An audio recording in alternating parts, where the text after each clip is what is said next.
Hi guys, so ngayon nag-gis na ako. Late na ako. Sa atelier namin.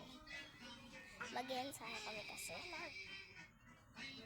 So, nakalat sa bodega namin. Bodega to.